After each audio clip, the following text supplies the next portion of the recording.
It is a chilly late winter afternoon on the hilly uplands of South Africa's southwestern province of Kwazulu Natal.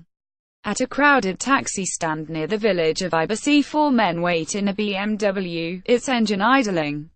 Sindiso Magaka, a 35-year-old rising star in the African National Congress ANC, the party that rules the district, the province and the country, is driving back to his wife and 3 children.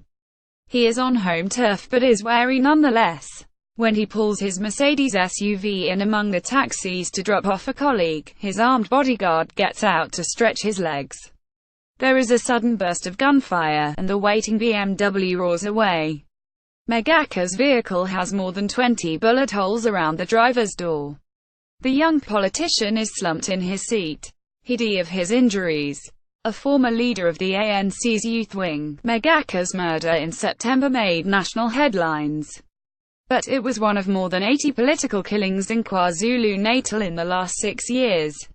All have been ANC members.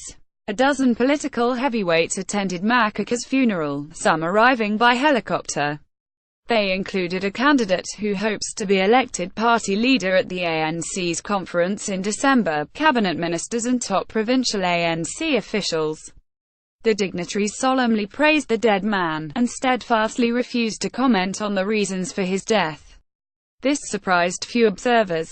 The murders were a phenomenon within the ANC, Senzo Mchunu, a former top ANC official, has said.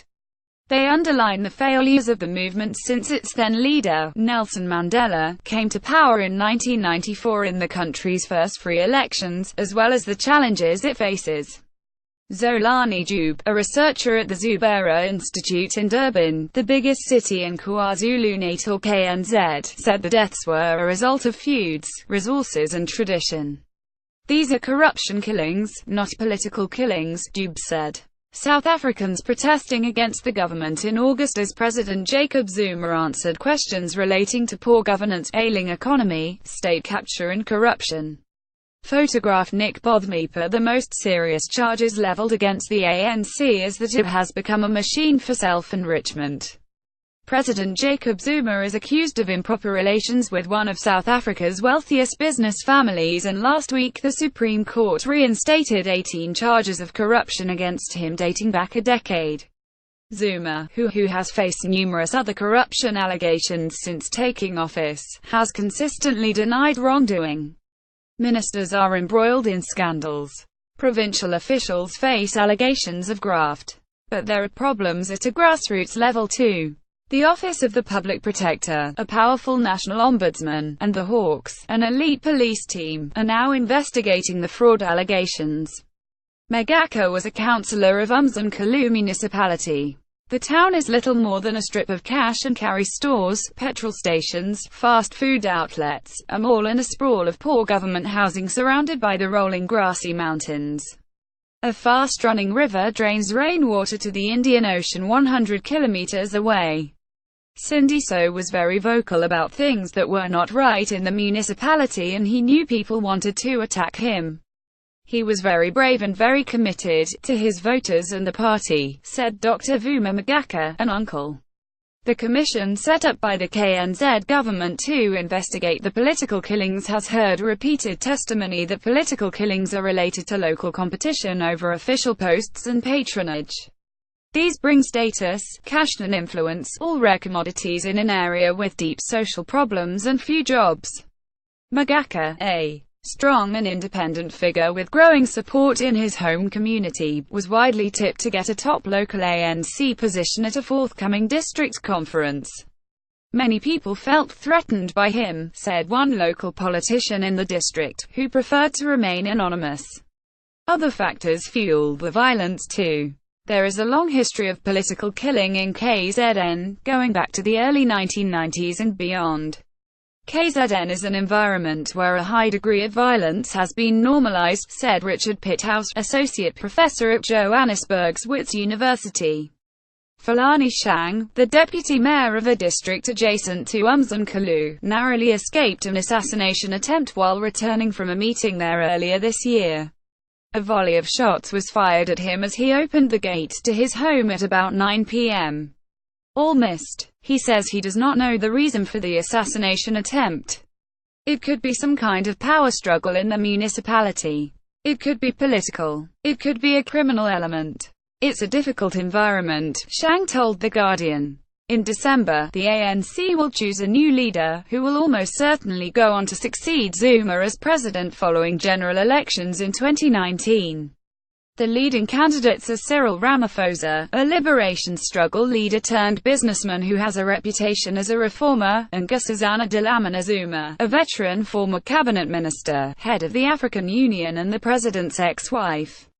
Whoever wins will face huge problems.